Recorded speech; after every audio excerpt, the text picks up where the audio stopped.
Estamos reencontrando, ¿no? Ricardo Changala, ¿qué tal? Un gran abrazo a la distancia, hoy un poquito más lejos todavía. Un poquitito más lejos, más al norte. Estamos por Guatemala, en la capital de Guatemala, la ciudad conocida como la Eterna Primavera.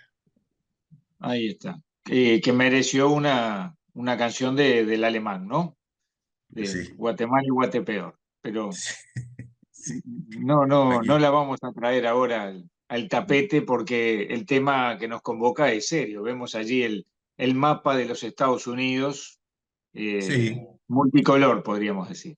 multicolor. Bueno, habíamos tenido un par de programas en los últimos meses sobre lo que se venía y algunas reflexiones sobre el proceso electoral norteamericano y no quería dejar pasar más tiempo sin cerrar un poco, ¿no? ¿Qué pasó? Con algunos datos, como siempre intentamos en este espacio, que nos permitan entender algunas dinámicas y compartir alguna información que no aparece habitualmente en los medios, ¿no? Entonces creo que no estaría de más compartir esos comentarios. Claro. Para empezar, cosas muy obvias, pero a veces es bueno recordarlo, ¿no? El señor Trump no fue elegido presidente de Estados Unidos. Lo que hubo fue que su candidatura ganó una mayoría de miembros del colegio electoral que cuando se junten, que va a ser en diciembre, probablemente lo elijan presidente de Estados Unidos. Pero eso en Mm. realidad todavía no ocurrió. Parece una obviedad, parece un formalismo, pero la historia de Estados Unidos no siempre fue un formalismo y alguna vez el voto de los electores no fue exactamente el que se suponía que iban a hacer. Así que este es un primer Ajá. dato.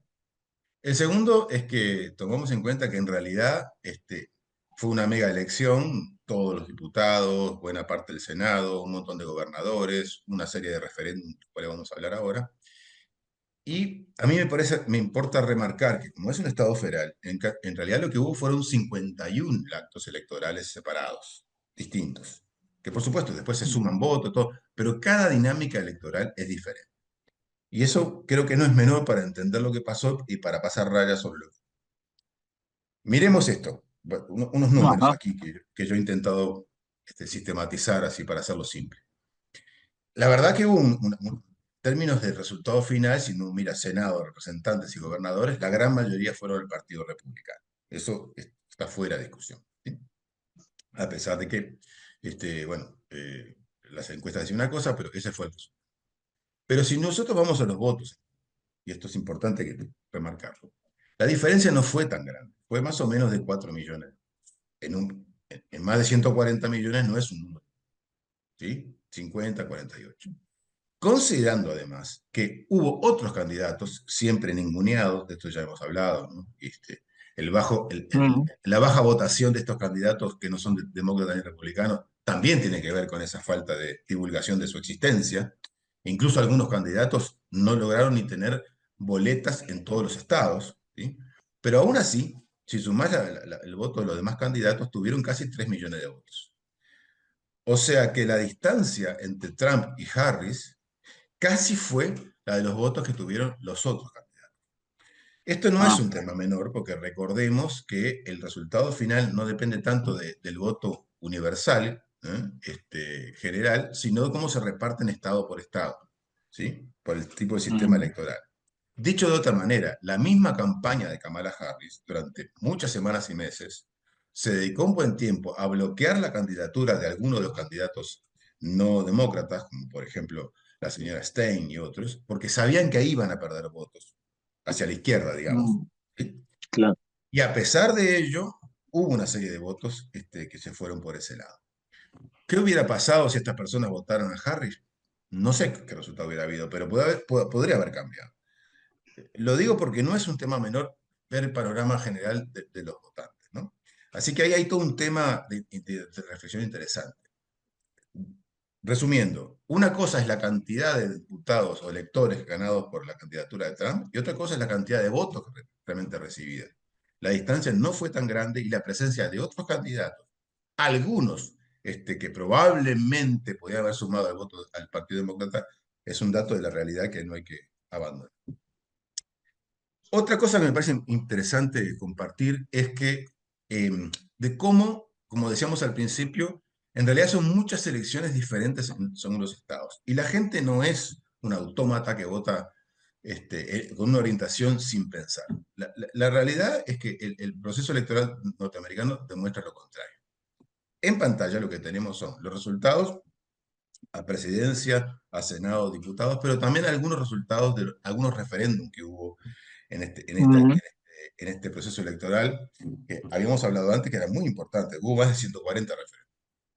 Sí, Y algunos sobre temas, bueno, todos son temas son importantes, pero algunos muy recurrentes que se dieron en muchos estados. Por ejemplo, varios estados presentaron iniciativas para legalizar, digamos, el aborto. Lo digo así, simplificando, porque la verdad la formulación en cada estado no era idéntica, pero el sentido es ese, ¿no? claro, Un poco bloquear la resolución que hace un tiempo tuvo la Suprema Corte de Justicia, que generó un cambio en el pronunciamiento del máxima autoridad judicial y que llevó a que muchos estados de Estados Unidos están generando este proceso para poder legalizar estatalmente el aborto. Bueno, lo que me importa remarcar acá, más allá de los números concretos, es que incluso en muchos estados donde Trump ganó, y Trump claramente estaba en contra de esta iniciativa de sí, legalización del aborto, ganó el sí por el aborto.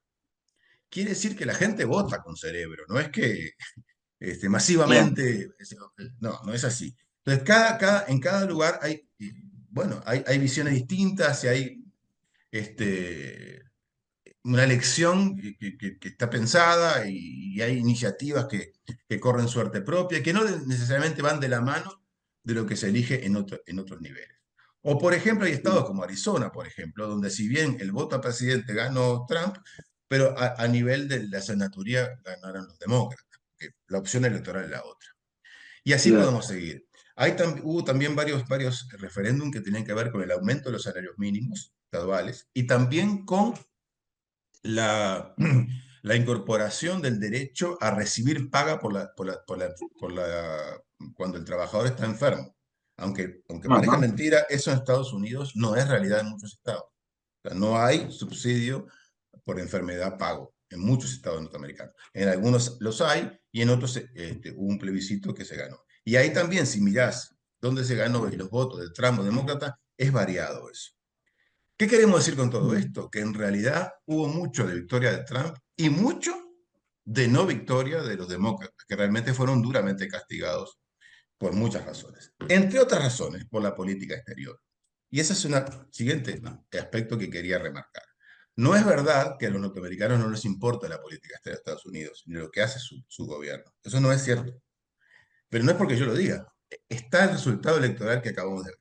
Por ejemplo, en pantalla, tú ves ahí una foto de la señora Mm, Rashida Tlaib, que es una diputada que fue reelecta ahora, palestina, norteamericana palestina, obviamente, que fue ujú. la única diputada que cuando llegó Netanyahu al Congreso norteamericano, se levantó con un cartelito en la mano pidiendo la libertad para Palestina. Fue la única. ¿Ah? Y uno podía pensar, bueno, eso le va a salir caro en el proceso electoral. Todo lo contrario. Todo lo contrario. En su territorio, en su zona, recibió más del 60% de los votos y fue reelecta como diputada de Michigan. Lo mismo otra diputada musulmana, Ilhan Omar, por el estado de Minnesota. Estados donde algunos de esos, Trump fue mayoría, pero sin embargo esta gente fue elegida diputada. ¿Esto qué quiere decir? Curioso.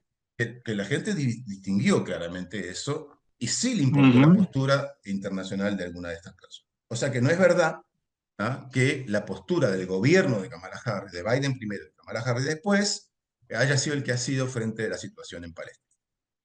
Y lo último que quiero mencionar para terminar, que también hubo un referéndum sobre la situación de Puerto Rico. Referéndum no vinculante, porque como Puerto Rico no es un Estado, es una opinión que después tendrá que validar o no el Congreso norteamericano. Pero lo interesante acá es que si bien ganó la opción de convertirse en Estado, o sea, que Puerto Rico sea un Estado más como los otros 50, por primera vez los votos a favor de la independencia del país superan el 30%. Esto nunca había pasado en la historia de Puerto Rico. Ajá. No es un tema menor y también hubo un resultado interesante en otros cargos en la isla.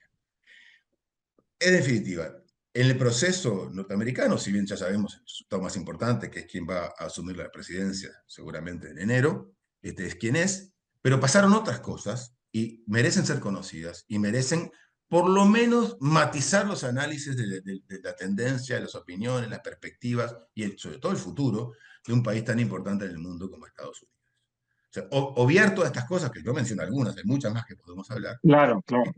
es como vaciar de contenido un proceso electoral que tiene sus aspectos tremendamente interesantes en lo positivo, pero también en lo negativo, porque todavía a hoy, en el momento que estamos haciendo esta entrevista, Álvaro, hay algunos estados que todavía no tienen resultados finales de las elecciones a diputados. Claro, lo veíamos allí.